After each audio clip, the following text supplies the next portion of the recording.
Mesdames, Messieurs les tuteurs, vous allez sûrement reçu un mail, vous allez recevoir un mail de la part de CPRO Éducation, car vous assurez la formation, on donne nos apprentis et nous vous en remercions.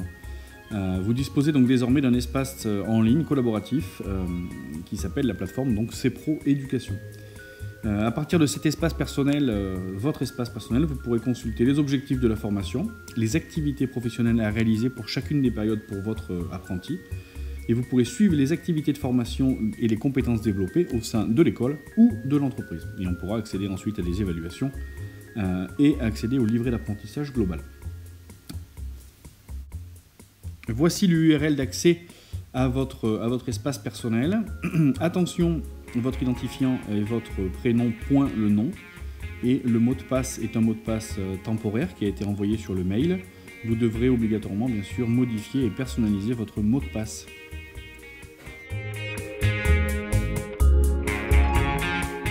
Vidéo de présentation de l'outil CPRO. Vous avez sûrement reçu un mail vous permettant de vous inscrire avec un mot de passe provisoire à l'application CPRO. CPRO est donc une application collaborative qui permet le suivi pédagogique pendant la formation professionnelle de l'élève ou de l'apprenti.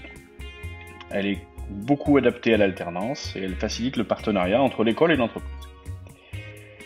Pour vous, maître d'apprentissage, ça va vous permettre de consulter la fiche pédagogique de chaque période, de qu'est-ce qui est attendu en centre, qu'est-ce qui est attendu du centre de formation à ce qui se passe en entreprise. Vous allez pouvoir consulter le journal de bord des activités de l'apprenant. C'est là que l'apprenant, lui, doit consigner ses activités en entreprise ainsi que les tâches réalisées. Et il doit bien évidemment plus choisir et rendre compte les activités les plus significatives et les plus porteuses d'apprentissage. Donc vous pourrez consulter ce journal de bord et ses fiches activités, consigner une appréciation sur le travail de l'apprenti pour chacune des périodes, donc ça on verra comment on fait à l'intérieur de ça. On pourra aussi évaluer les compétences, consulter le livret, consulter des bilans qui seront mixtes entre les apprentissages faits en centre, à l'école et aussi en entreprise. Voici la page de garde de l'application CPRO STI. Donc pour la vision maître d'apprentissage, on voit 5 modules. Le premier module, c'est le module suivi des activités en entreprise, qui est ici.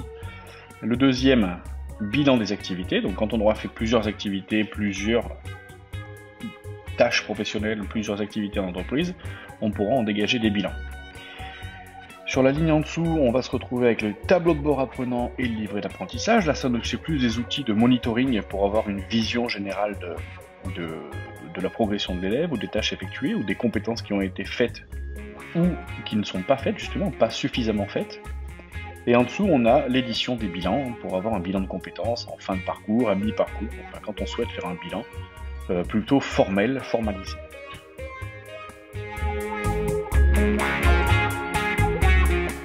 Suivi des activités en entreprise. Alors ce module permet de consulter la fiche pédagogique. Donc la fiche pédagogique, c'est ce qui définit les objectifs en fait de la formation en entreprise. Pour une période, l'équipe pédagogique va essayer de définir des objectifs et des activités prévisionnelles professionnelles à réaliser pendant cette période. Donc là j'ai fait une période test, on voit que c'est une période sur 2 mois, donc c'est hebdomadaire.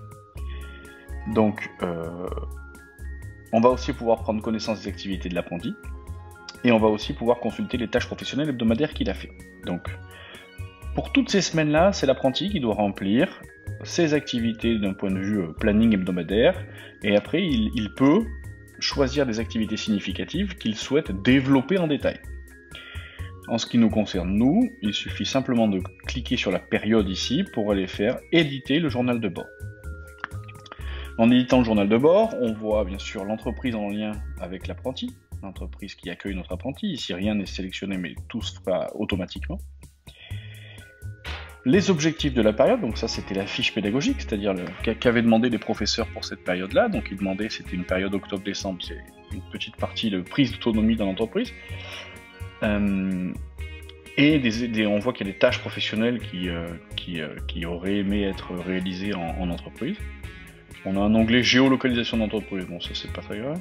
Et c'est ici, dans ces activités, la présentation des activités hebdomadaires, que l'on va voir les résumés hebdomadaires de ce qu'a fait l'élève. Donc là, pour la semaine 43, donc la première semaine de la période, parce que vous voyez que je peux bouger mon onglet, pour la première semaine de la période, pardon, on voit les activités faites par l'élève. Et on retrouve les tâches professionnelles qu'on avait demandées dans l'objectif pédagogique, avec un positionnement d'élève, est-ce que j'ai observé ou est-ce que je l'ai réalisé tout seul. Donc là, ça permet au tuteur d'avoir une vue sur ce qui a été fait dans la semaine, et une vue aussi du positionnement d'élève, comment l'élève s'auto-évalue sur ces activités-là. S'il y a des images, des photos ou des documents annexes associés, ils se retrouvent ici, ils peuvent être déposés ici par l'élève. Et quand on arrive à la fin de ce bilan entreprise, de ce journal de bord, pardon, on peut éditer le bilan de cette période. Donc nous, il est simplement demandé ici un commentaire au tuteur, en fonction du nombre de jours réellement effectués, donc ça, on peut le savoir de façon autre, mais un petit bilan du tuteur, qui reprend donc, qui conclurait un petit peu cette période de formation. Et quand on fait enregistrer, tout est enregistré, tout est sauvegardé pour cette fiche activité. Donc le tuteur a bien une vue, un suivi des activités faites en entreprise, mais tout est à renseigner auparavant, bien évidemment, par l'apprenant, par l'apprenti.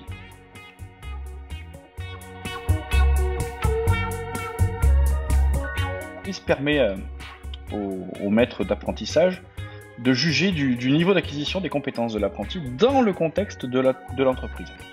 Ces bilans donc pourront être réalisés, ne les réalisez pas à chaque période de l'entreprise, on pourrait les réaliser ensemble avec le professeur qui viendra vous visiter et visiter l'élève pendant les visites en entreprise.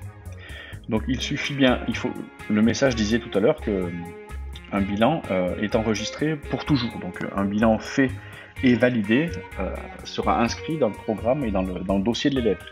Donc il vaut mieux le faire de façon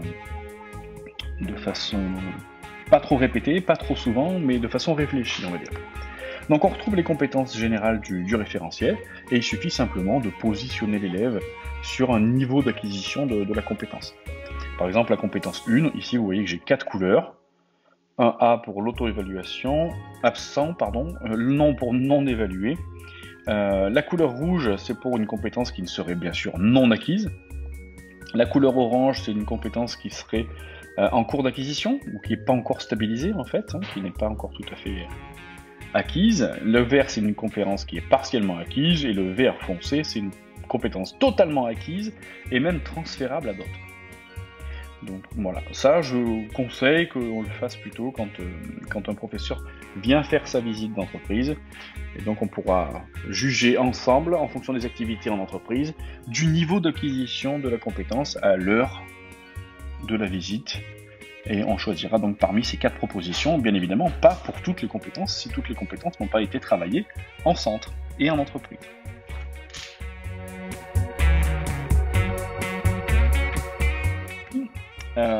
Permet de suivre bien sûr l'évolution de l'acquisition des compétences grâce aux activités et aux tâches hebdomadaires qui ont été faites pendant le cycle de formation.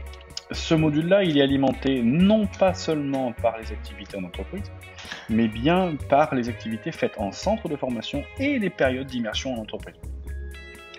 Grâce à un filtre, on peut voir ce qui est fait en entreprise ou pas. Donc là, pour l'instant, bien sûr, cet élève test n'a pas d'activité d'évaluation, mais on peut affiner les résultats et l'évaluation des compétences. Bien évidemment, alors ça, quand c'est un petit peu grand, voilà. Ici, on se retrouve avec les compétences, toutes les compétences du référentiel.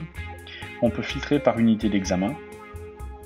Mais ça permet en fait, c'est un monitoring qui permet d'avoir une vision globale du niveau d'acquisition des élèves, donc bien sûr sur les deux tableaux, c'est-à-dire le tableau apprenti, école et le tableau entreprise. Cette première présentation de l'outil CPRO pour les entreprises est terminée. N'hésitez pas, si vous avez des questions, à contacter l'établissement.